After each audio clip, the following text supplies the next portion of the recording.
Bonjour, bonjour, bienvenue sur le plateau Le Bâti Journal TV. Nous sommes à Angers, congrès international du bâtiment durable, Cities to Be.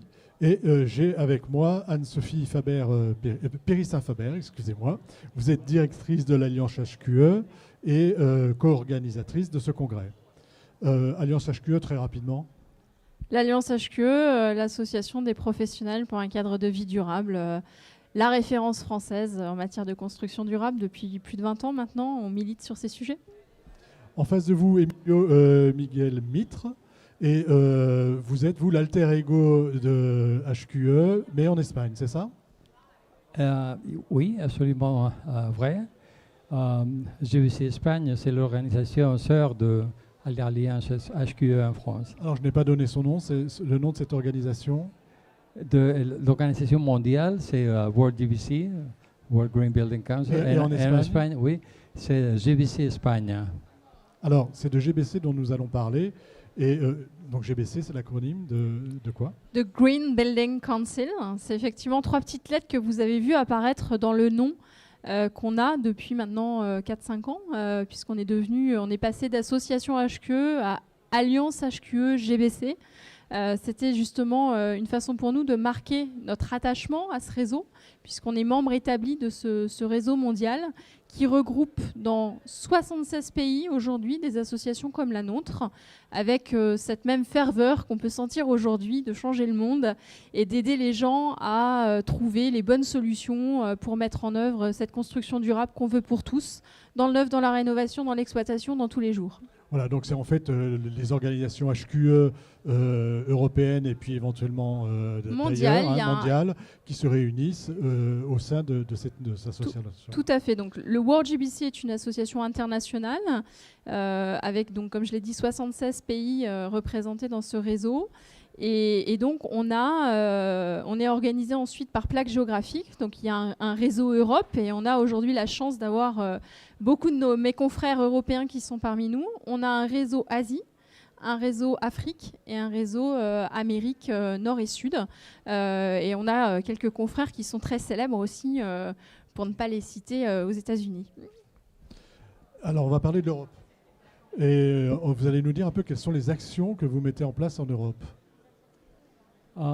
Merci. On travaille beaucoup à des projets européens, Horizon 2020, H 2020. Oui. On est en train de développer la deuxième version du projet Build Upon. Avec la première, on a travaillé avec les gouvernements nationaux des pays pour développer les stratégies à long terme pour la rénovation du bâtiment. Ça c'était le premier Build Upon. Maintenant, on est en train de développer le Build Upon, ce qu'on appelait le Build Upon Square, où on est en train de travailler avec les cités pour développer un schème d'indicateurs du bâtiment durable. Une manière qu'on peut les suivre dans le futur pour savoir exactement ce qu'on fait, comment on progresse. L'idée, c'est quoi? C'est d'avoir des indicateurs qui nous montrent comment petit à petit on va progresser vers un bâtiment plus durable, un quartier plus durable? Oui, effectivement. Avec Build Upon premier, on a découvert qu'il y avait une nécessité très grande d'avoir des données précis, pas très compliqués, mais qui peuvent être utilisés par les administrations et par tout le monde pour suivre l'évolution. C'est une façon de s'approprier les choses, c'est ça? Oui, c'est exactement ce que notre ministre ce matin, Julien de Normandie, a dit. Pour piloter ma politique de rénovation, j'ai besoin d'indicateurs et je les ai pas. Et donc, je crois qu'effectivement, le travail de Build Up, c'est aussi de doter en fait les acteurs du suivi, des instruments de suivi de cette transformation qu'on doit faire. On travaille aussi avec d'autres projets, notamment Levels.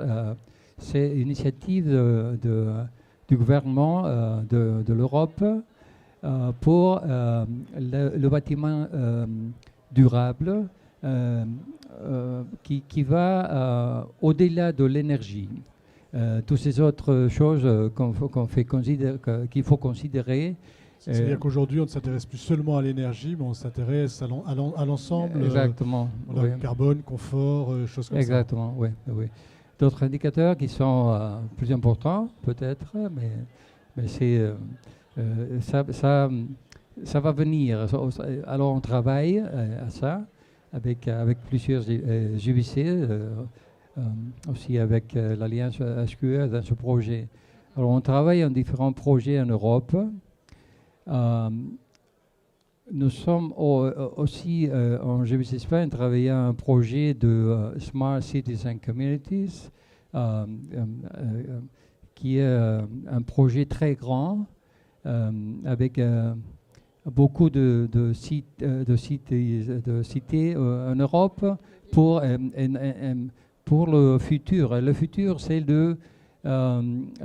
les Positive Energy District, les quartiers à énergie positive. Voilà, l'idée, c'est de s'intéresser au quartier, d'avoir une vision globale des choses, c'est ça? Ouais. Oui, puis d'avoir, là on est sur le smart, donc c'est tous les sujets aussi d'effacement, de péréquation entre les usages des uns, les usages des autres, les besoins, sur tous ces sujets-là. On a parlé de net zero energy, l'énergie zéro énergie net. Net zero energy, je pense que c'est compréhensible en français. Mais il faut aller au-delà de tout ça. En France, on parle d'énergie positive. Parce qu'on discute le zéro, c'est intéressant, mais en Europe, on a discuté le zéro. C'est presque zéro. Mais si on veut aller au-delà de ça, on peut parler de positif. Et si c'est positif, c'est pas question de discuter le zéro. Donc même chose, l'idée c'est de voir comment ça se passe quand le passage du zéro au plus, c'est ça? Oui. En fait, le réseau des GBC, comme à l'image de ce qu'est en France le réseau bâtiment durable, où on retrouve les 17 régions françaises qui échangent sur leurs bonnes pratiques et qui parfois construisent des projets communs, le réseau du World GBC et notamment cette plateforme européenne des réseaux européens nous permet cet échange de bonnes pratiques. On a à peu près tous les mêmes problèmes, on a des cultures différentes, on a des solutions différentes, mais il y a toujours des bonnes idées, des climats différents, mais il y a toujours des bonnes idées appliquées chez les uns et chez les autres. Ouais. Et c'est cette opportunité que nous offre le World GBC, c'est de pouvoir échanger, partager, mutualiser et le tout, je dirais, dans une bienveillance collective extrêmement importante sur ces sujets parce que on se motive aussi, on a tous confrontés à la difficulté de passer à l'acte et donc c'est intéressant de voir comment chacun a trouvé une idée et aussi aller plus vite des idées des autres. Est-ce que vous pouvez me donner un exemple d'idées que vous avez vues chez des voisins européens et qui ont été mises en place soit en Espagne, soit en France? Quelque chose qui vous a marqué, en fait, que vous auriez envie de porter? J'ai vu plusieurs choses aujourd'hui. Déjà, je suis très impressionné par l'organisation et les messages qu'on peut écouter dans ce congrès. Notamment les messages philosophiques. Je pense que c'est très important d'avoir un sentiment pour ce qu'on fait. Et je vois ça ici. Mais aussi, je vois beaucoup de réalités qui sont déjà en place. J'ai vu la campagne fer, oui. Mais le TV, le spot télé de la campagne fer. Le spot télé, c'est supérieur. Et je pense même qu'il y a un problème parce que ça va déclencher la demande. Et en rêve en France. Il faut équilibrer l'offre parce que maintenant, c'est difficile. En Espagne, par exemple, la capacité de produire bâtiments est très réduite après la crise. Et alors, il faut la redévelopper. Mais c'est une opportunité excellente. Une petite conclusion sur quelque chose qu'on n'aurait pas dit et qui vous semble important. L'échange, je crois, la bonne humeur, c'est ce qu'on partage au sein de ce World GBC. Je pense on essaie aussi un autre challenge, c'est d'aller au-delà de l'échange qu'on peut avoir nous. entre collègues d'associations et d'avoir cet échange aussi accessible pour nos adhérents. Et que comment un adhérent, l'Alliance HQE-GBC, il puisse aussi avoir le plaisir d'échanger avec un adhérent du GBC Espagne. Et donc c'est aussi dans cette perspective qu'on a fait un congrès international où on espère que demain, encore plus de professionnels viendront de toute l'Europe pour qu'on puisse effectivement construire cette Europe dont on a besoin et dont on peut être fier, parce que je pense que sur ces sujets de construction durable, on arrive à s'entendre. On a surtout un vrai savoir-faire. Je pense qu'on est quand même pas mauvais tous les uns les autres dans des registres plus différents, mais typiquement sur les sujets carbone qui nous intéressent quand même, je pense qu'on est vraiment on a le leadership mondial sur ces sujets-là, et donc on a une responsabilité de partager pour que les acteurs aillent vite, parce que ça chauffe pour nous. Allons vite, ça chauffe. Vous avez le mot de la fin. Merci beaucoup. Je voudrais communiquer à tout le monde que le travail qu'on fait dans ce réseau des GBC est très important, parce que nous sommes un peu devant le marché, si est-ce qu'on peut dire ça, mais on a des propositions qui ont une valeur très importante. Par exemple, on va avoir un rapport à propos de le CO2 incorporé aux matériaux. Le carbone gris, carbone embarqué. Oui, merci. Et on travaille aussi dans d'autres projets globaux, comme Advance in Net Zero, où Paris a une position très importante, parce qu'on a des projets très sérieux du futur en termes de bâtiments durables.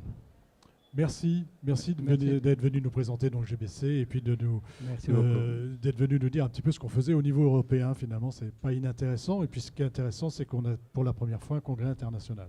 Oui, et puis j'espère comme ça, maintenant les gens, quand ils entendront ces trois autres lettres à mon nom, derrière HQE, il y a aussi GBC, que ça fera sens pour eux, en se disant que c'est une vraie ouverture au monde et une ouverture à plein d'autres solutions et plein d'autres bonnes idées.